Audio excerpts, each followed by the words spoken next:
नहीं चाहिए पीना पहले शुरू हो।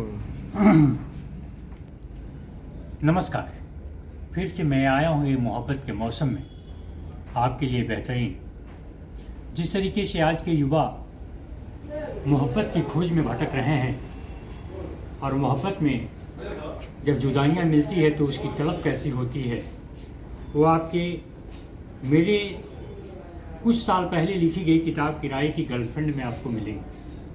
वो पीड़ा कैसी होती है, वो दर्द कैसे होता है, वो जुदाई कैसा होता है, हम किस दौर में फंसते जा रहे हैं। इस पुस्तक में हमने जो भी लिखा वो आने वाले समय के 50 वर्षों के बाद भी मोहब्बत की कैसी व्याख्या होगी, उसकी कहानी है। आपको बताते चलें कि ये किताब हम यहाँ से बॉलीवुड तक इसको भेज चुके हैं और जल्द ही इस पर आपको पर्दे पर भी नज़र आएंगी इसकी कहानियाँ। हम प्रयासरत हैं, दिन रात लगे हुए हैं इसमें। और आपको पता होगा कि जब भी कोई मैं बड़े काम करता हूँ तो परेशानियाँ और संघर्ष करना पड़ता है। तो मुझे लगा है कि मैं कोई चीज़ लिखूँ, अगर मैं उसे पर्दे पर नहीं ला सका तो वो सिर्फ काल्पनिक हो जाएगा। लेकिन ये वर्तमान के युवाओं का जीता जागता उदाहरण है कि हम आप लोग के पास कुछ नई चीज़ लेकर के आएँ जो समाज में हम जिसे मोहब्बत देते हैं।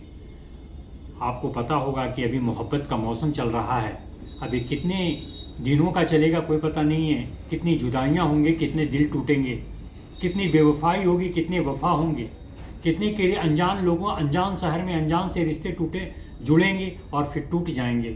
वो कहानी है किराए की गर्लफ्रेंड। ये कहानियाँ पढ़ने के बाद आपको अनुभव होगा कि भले ही मैं लिखा हूँ, लेकिन पढ़ने के बाद आपको अनुभव होगा कि ये मेरे साथ भी घटना घटी है। और ज़िंदगी में कुछ भी है, जिसके पास दिल है उसी को मोहब्बत होता है, उसी को तड़प होता है। इसलिए ज़िंदगी में जो भी अगर मोहब्बत होती है तो जिसके पास दिल होता है वही मोहब्बत भी करता है, वही सहता भी है उस जुदाई को। ये किताब जो है किराए की गर्लफ्रेंड पढ़ने के बाद आपको ये अनुभव हो पाएगा। आपको बताते चलें कि मैं इस पुस्तकों में मैंने बहुत सारी शायरियाँ भी लिखी है जो आपको पसंद आएंगे, हमारे तमाम पाठकों को, और जो भी पसंद आए हैं। जैसे ये कहानियाँ तो बहुत काफ़ी वास्तविकता से जुड़ी हुई है, ये स्कूल लाइफ में होता है और ये कहानी है। तो हमने इसमें बहुत सारी शायरियाँ लिखी है जो आपको, हमें लगता है कि मेरे तमाम पाठकों को इसका पसंद आना ज़रूरी है कि इसमें आपको एक रुचि लगेगी कि देखो तुम्हारे हुस्न को देखकर बेताब हो रहा हूँ, तेरे कपकपाते होठों से जिंदा लाश हो रहा हूँ। ये कहानियाँ हैं, है ना। हम उस दिल को अपना बनाने चले थे जिसके दिल में हजारों लोग बसते हैं, है ना। तो आज के दौर में जो हम मोहब्बत देख रहे हैं कि जैसे हम लोग रॉन्ग नंबर करके लोग रखते हैं नंबर आजकल, अगर सच्चा प्रेमिका नहीं हो और हम फंस जाते हैं तो कैसे प्रेमिका अपने प्रेमी का नंबर रखती है सेव करके, और कैसे प्रेमी जो है अपनी प्रेमिका का नंबर सेव रख के रखती है वो गलियों का नाम करके। इसकी भी कहानी आप पढ़ेंगे कि wrong number 1, wrong number 2, wrong number 3 ऐसे करके। और एक कहानी पढ़ने के बाद आपको महसूस होगा कि ये किराए की गर्लफ्रेंड है क्या। हालांकि ये किताबें इतनी मार्केट में बिक चुकी है, इतनी सम्मान भी दे चुका है, बदनामियाँ भी दे चुकी है, लेकिन ये कहानियों का एक अपना रूप होता है जो वर्तमान के युवा जब शहर आते हैं गांव से तो उसकी क्या सोच रहती है।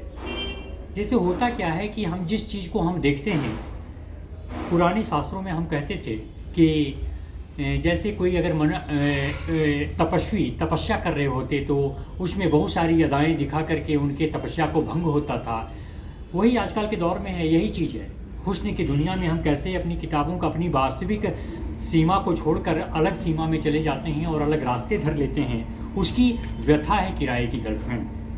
हम युवाओं की एक पीड़ा है, जिसको जुदाई मिली है वही लिख भी सकता है और कहता है ना कि जिस आदमी को मोहब्बत में ठोकर लगी है, धोखा मिला है, वो आदमी इस दर्द को बेहतर तरीके से किताबों पर उकेर पाता है, लिख पाता है ना।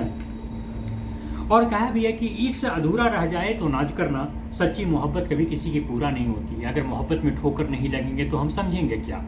अगर मोहब्बत में अगर ठोकर नहीं लगेंगे तो हम उसके वजूद को क्या समझेंगे। जब कोई चीज़ अगर तुरंत आपको मिल जाता है तो उसका वैल्यू नहीं होता है। अगर वो मोहब्बत उसी का वैल्यू होता है कि अगर आप उसे चाहें और वो आपको इग्नोर कर दे, उसके अंदर की जो फीलिंग आती है ना, वो पीड़ा है किराए की गर्लफ्रेंड। तो हम बहुत सारी चीज़ें हैं, आपको फिर मैं दिखाना चाहता हूँ कि जाया ना करो अपने वक्त हर किसी के लिए, जाया ना करो अपने वक्त हर किसी के लिए, बस खामोश रख कर देखो तुम्हें दर्द में साथ देता कौन है, वही वास्तविक होता है। दुनिया में कुछ भी है, घर से कोई बड़ा नहीं होता है, अंतिम में दुनिया सब छोड़ देती है। घर ही एक ऐसा चीज़ होता है जो हमेशा आपको साथ देता है।